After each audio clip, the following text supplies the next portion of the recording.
ஹோட்டலுக்கு வந்து விஜய் கூட்டிட்டு போவான். அப்போ அவங்க அம்மா சொல்லுவா, "ஏன்பா இப்படி வந்து இங்க வந்து உங்க ஹோட்டலுக்கு? நீங்க வந்து தம்பி வீட்டுக்கு வந்திருந்தாலே உங்களுக்கு எல்லாத்தையுமே நானே வகை வகையா செஞ்சு குடுத்துருப்பேனே!" அப்படின்னு சொல்லும்போது, "அப்படிலாம் இல்லம்மா. இன்னைக்கு வந்து என்னைக்காவது ஒரு நாள் ஹோட்டலுக்கு வரோம் அவ்வளோதானே. அதுவும் நான் இன்னைக்கு ரொம்ப சந்தோஷத்துல இருக்கேன். அம்மு வந்து இன்னைக்கு வந்து பிரைஸ்லாம் வின் பண்ணியிருக்கா. அப்படிங்கும்போது எனக்கு வந்து ரொம்ப ஹேப்பியா இருக்கு." அப்படின்னு சொல்லிட்டு, அந்த சந்தோஷத்த கொண்டாடுறதுக்கு இன்னைக்கு நல்லா சாப்பிடணும் அப்படின்னு சொல்லிட்டு, அதுக்கப்புறம் ஆர்டர் குடுப்பான். ஆர்டர் குடுக்கும்போது மட்டன் பிரியாணி, அதுக்கப்புறம் சுக்கா, அதுக்கப்புறம் 65 அப்படி இப்படின்ட்டு நெறைய குடுத்துட்டே இருப்பான். காவேரி சொல்லுவா, "என்ன சார் நம்ம 4 பேர் தான் இருக்கோம். அதுக்கு ஏன் இவ்வளோ ஆர்டர் பண்றீங்க?" அப்படின்னோனே, "அப்படி கிடையாது. நல்ல சந்தோஷத்துல இருந்தோம்னா, நமக்கு நல்லா வயிறு பசிக்குமா, அதனால தான் இப்படி ஆர்டர் போட்டிருக்கேன்." அப்படின்னு சொல்லும்போது, "உங்களுக்கு பசிக்கலையா?" அப்படின்னோனே, "இல்ல எனக்கு செம பசி தான்." அப்படின்னு அவ சொல்லுவா காவேரி. அதுக்கப்புறம் வந்து சூப் வரும் குடிச்சிட்டே பேசிட்டே இருப்பாங்க. அப்போ வந்து சொல்லுவான், "நான் இன்னைக்கு ரொம்ப சந்தோஷத்துல இருக்கேன். இன்னைக்கு வந்து அம்மு மட்டும் தனியா இருந்துருவாளோன்னு நெனச்சேன். ஆனா நீங்க வந்து செஞ்ச இன்னைக்கு உதவிய வந்து நான் மறக்கவே மாட்டேன். நானும் அம்முவும்.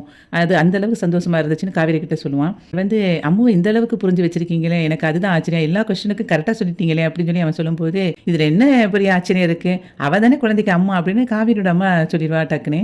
உடனே காவேரி அப்படி ஷாக் ஆயி பாப்பா. அதுக்கப்புறம் கொஞ்ச நேரம் கழிச்சு அவ இப்படியே பார்த்துட்டு, "இல்லடி இன்னைக்கு நீ வந்து குழந்தைக்கு அம்மாவா நடிச்சல்ல, அத சொன்னேன். அம்முவோட மிஸ் தானடி நீ. அதான் நான் சொன்னேன். நான் வந்து வேற என்ன சொல்லிட்டேன்?" அப்படின்னு சொல்லிட்டு இருக்கும்போது, "இருந்தாலும் நீ அம்முவோட அம்மாவா நடிச்சு நீ எல்லாத்தையும் கரெக்ட்டா சொல்லிட்டில்ல.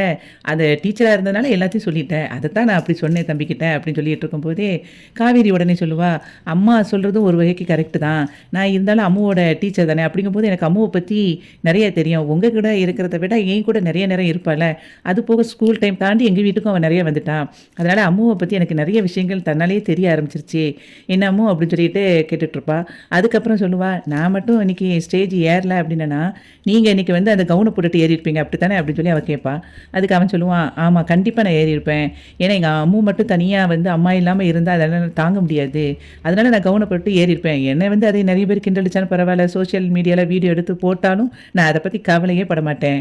அப்படின்னு அவன் சொல்லிட்டு இருப்பான். அப்ப அவ சிரிச்சுட்டே இருப்பா. அந்த சமயத்துல காவேரியோட அம்மாவுக்கு வந்து ஒரு ஃபோன் வரும். அப்போ, "அப்படியா நீ வாரியா நாளைக்கு? சரி நான் அக்காட்டலாம் சொல்லியிருந்தேன்." அப்படின்னு சொல்லிட்டு வச்சுருவா ஃபோன. "யாரும்மா?" அப்படின்னு சொல்லும்போது, அதுக்கு வந்து சொல்லுவா, "நர்மதா அங்கேருந்து வரலாம்." அப்படின்னு சொல்லி சொல்லுவா. "அப்படியா? இப்பமாவது அவளுக்கு வரணும்னு தோணுதே." அப்படின்னு சொல்லிட்டு காவேரி சொல்லிட்டு இருக்கும்போது, குழந்தை கேட்பா, "யார் பாட்டி?" அப்படின்னு சொல்லி கேட்பா. "அதுவா, உங்க மிஸ்ஸோட ஒரு குட்டி தங்கச்சி ஒண்ணு இருக்கா. அவ தான் வாரா." அப்படின்னு சொல்லி சொல்லும்போது, "அப்படியா? அவங்களுக்கு என்னையெல்லாம் தெரியுமா?" அப்படின்னு சொல்லி கேட்பா. "ஆமா அம்மு. நாங்க வந்து ஏற்கனவே சொல்லியிருக்கோம். அதுவும் உங்க பாட்டி இருக்காங்கல்ல, அவங்க வந்து உன்னைய பத்தி நெறைய சொல்லியிருக்காங்க. அதனால உங்க 2 பேரையும் பார்க்கணும்னு தான் அவ ரொம்ப ஆசையா வந்துகிட்டு இருக்கா." அப்படின்னு சொல்லி உடனே, "அப்படியா?" அப்படின்னு சொல்லி குழந்தை கேட்டுட்டு இருப்பா. அப்போ எல்லாரும் அப்படி சந்தோஷமா இருக்கிற மாரி விஜய் வந்து அப்படி அவரையே பார்த்துட்டு இருப்பான்.